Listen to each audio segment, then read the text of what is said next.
What is happening, everyone? This is Phil with Think Make Do, and this is part 2 of our little HVAC series where we install mini split condenser systems or mini split air handling systems in both our 1-bedroom unit and our studio unit. Now, this larger unit that we're unboxing here is for the 1-bedroom, and it is a 2-zone mini split system, meaning it can simultaneously cool 2 different rooms with 2 different air handlers. Now, it's important to know you can't actually have one heating and one cooling.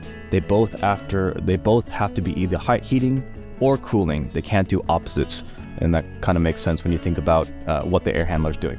Anyway, the main thing that we needed to do here was get these 2-inch holes screwed or drilled into the wall of I guess the attic portion of the house. And I used initially just a 2-inch hole saw, and then realized I needed to use a 2-inch concrete or masonry drill or masonry hole saw, which is slightly different. So I burned out one of my normal 2-inch that's normally meant for wood, and that's because this place is a stucco finish on the exterior, and so it takes a lot longer or more effort to get through that kind of stucco concrete stuff. Anyway, our kit came with 2, I think, 50-foot or 25-foot hoses, and these were just barely long enough to get to the wall partition where we drop them down to meet the air handlers in the house. And that is something you do have to consider pretty carefully, is the length of or the distance where your air handler is all the way to your outdoor condensing unit, because if you run out of room, you'll have to buy extensions, or you may have to get a custom copper line to work. Anyway, a lot of these kits come with a cardboard template for you to put on your wall, and that's what we did here. And we just needed to make sure that we got on 2 studs, one on the left and one on the right hand side, and that allowed us to screw with wood screws directly into the wall for the best fit, essentially. Now, you can use drywall anchors, and in some places we did use drywall anchors just to add a little bit of extra rigidity. You see right there, I'm using a drywall anchor at the bottom, and that's just to make sure it's nice and tight, but it wasn't actually a necessary piece. In some cases, you may not have studs to go into, and so you'll need drywall anchors, like maybe 6 to 8 of them, to make sure that you're holding the handler. The good thing is the handler is pretty light, and it's not the biggest, like most important piece of the whole assembly, so it doesn't need a whole lot to hold it up. Now, you can see on that left side, we cut a 2-inch hole, and that was the recommended size to push the copper and the electrical cable through.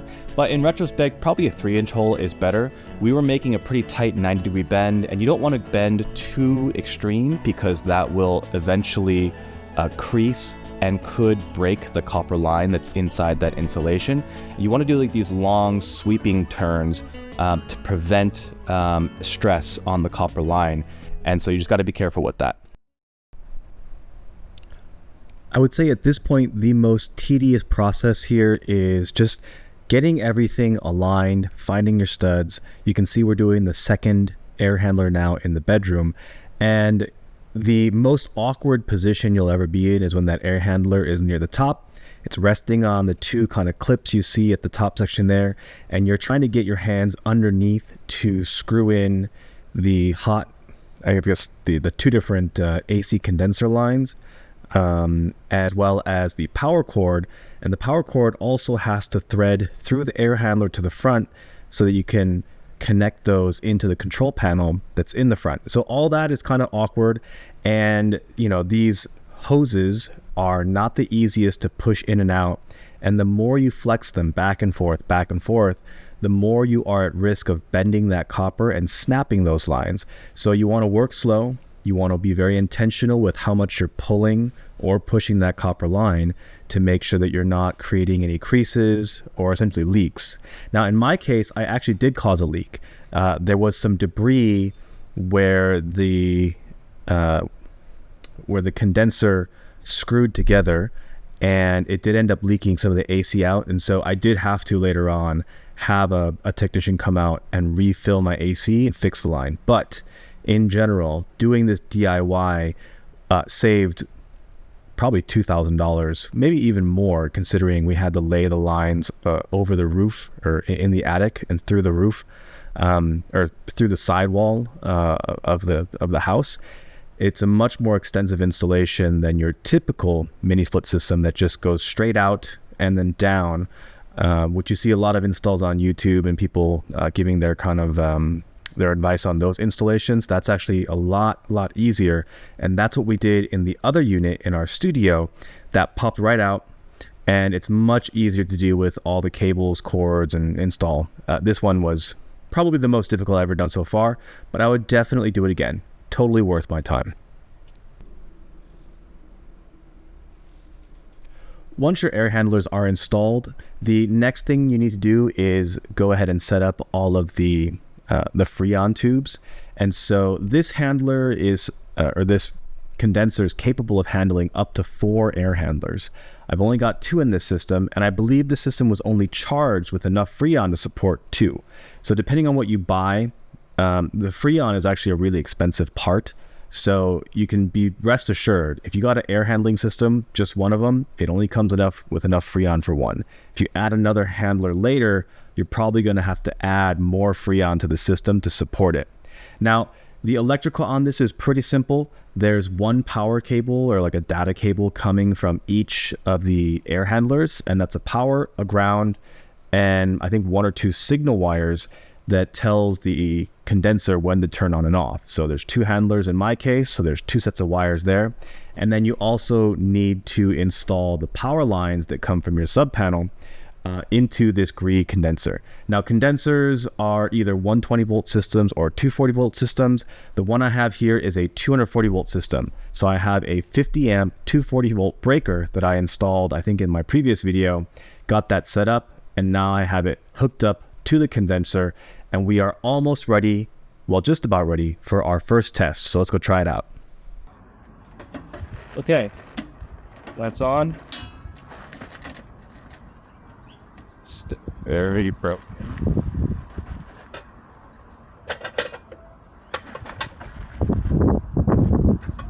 Ready? Yep. Oh, I heard a beep. Where? Inside.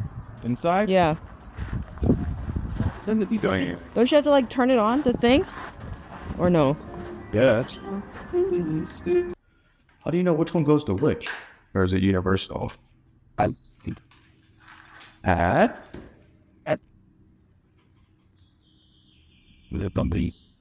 This is giant. Fan auto.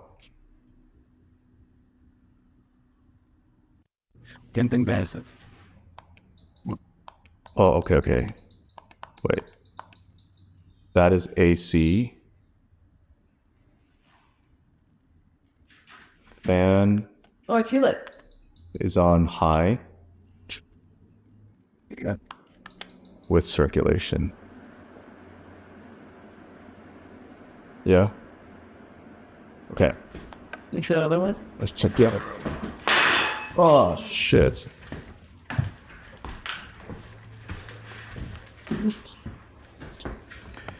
Okay, this is ice.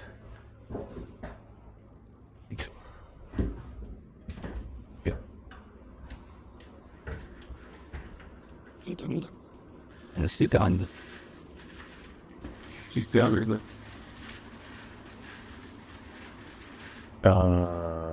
These thingies look like they're stuck. So we can left turn.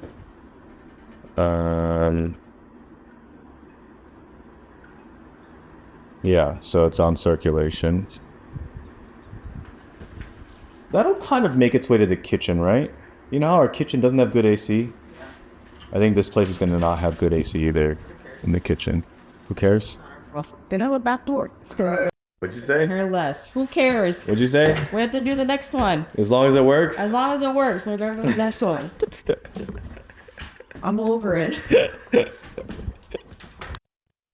All right, today is the day we are going to finish up the last part of our HVAC system, and that is the drainage line for the condensation, or the condensate that comes out of these mini splits. And it's gonna have to go through the wall there to the outside.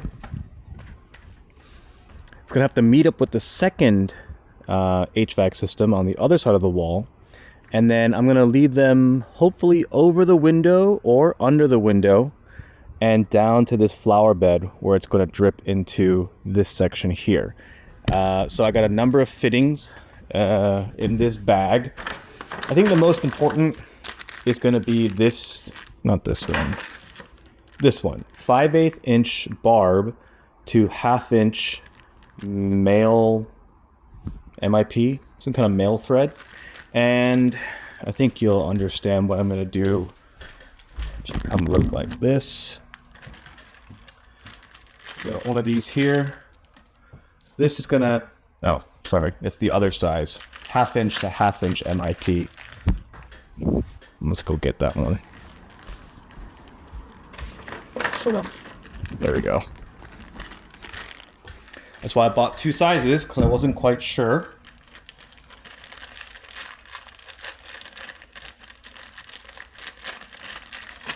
But this is going to go inside here. I have a clamp that is going to apply pressure, so I'll probably put some pipe thread in here as well. Clamp this down tight. This will convert me to the threading for a 1/2 inch PVC connector, and that is what's going to go over through the wall. So,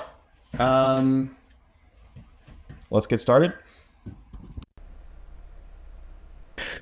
So this section of the video obviously happens a month or two after we initially installed the HVAC. We're getting this unit ready for rental, and I didn't want to have these condensation lines exposed. Now, I'm not actually sure if you can go up, like if there's enough pressure on the pump or the condensing liquid for it to go above the air handler into the attic and out in a more inconspicuous way, but I figured gravity fed is probably more safe, and it removes one additional mechanical failure point that could cause, leaks in this unit. So all I did was my traditional plumbing. I think it's like every foot you have to go, I don't know how many inches, but you have to go on a downward angle. And so I drilled holes in the wall at a slight angle downward and got PVC pipe installed poking out of the house. I obviously insulated with expanding foam and caulk to make sure that this was a watertight or an airtight seal going from the inside to the outside of the house. And it does look a little bit more obtrusive, but I did get covers that cover, it's like a 1/2 inch circle type wiring cover that goes on the wall in front of this PVC pipe to kind of make it a little bit more clean. It's very, very unnoticeable being in the back corner of the house as well as the back corner of the bedroom, so nobody's really going to care. But at least for me, I know that the water is always dripping downward and out of the house and not a potential leak point in my attic.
Is it turned on? Do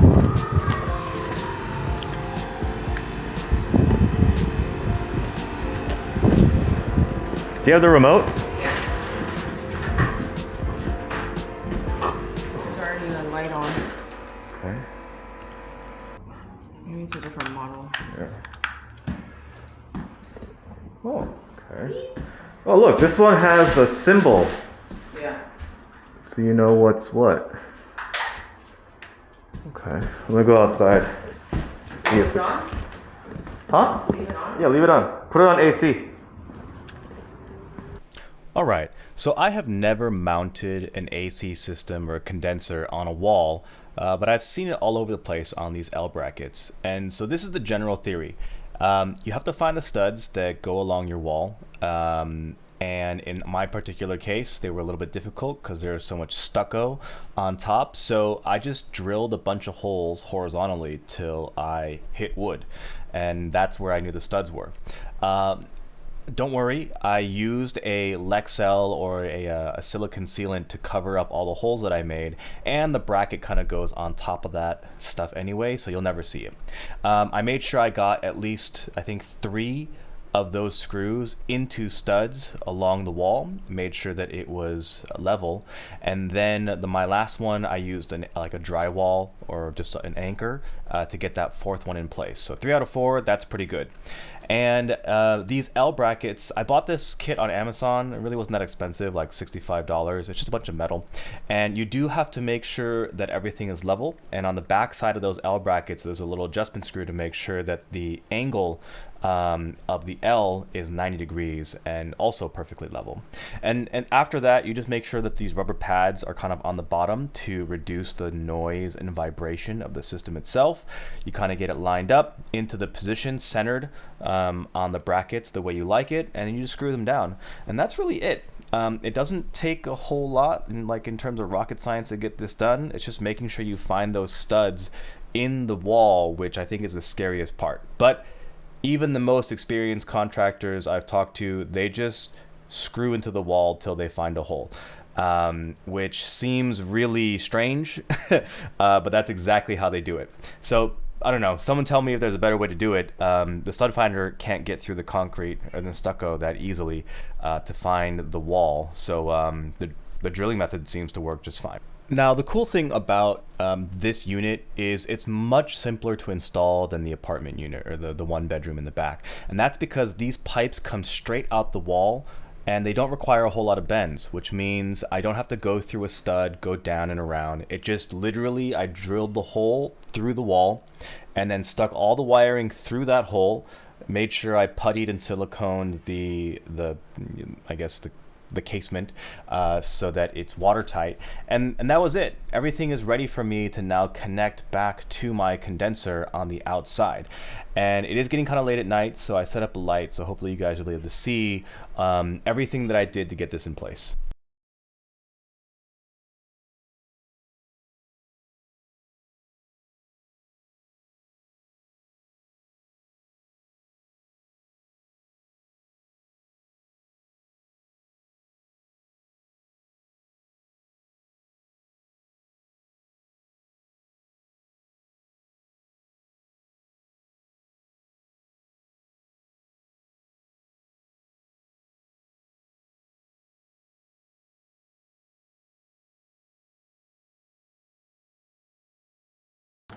All right, well, I think for now this is where I need to be. It's pretty dark out, so we're gonna have to continue probably on the weekend when there's daylight.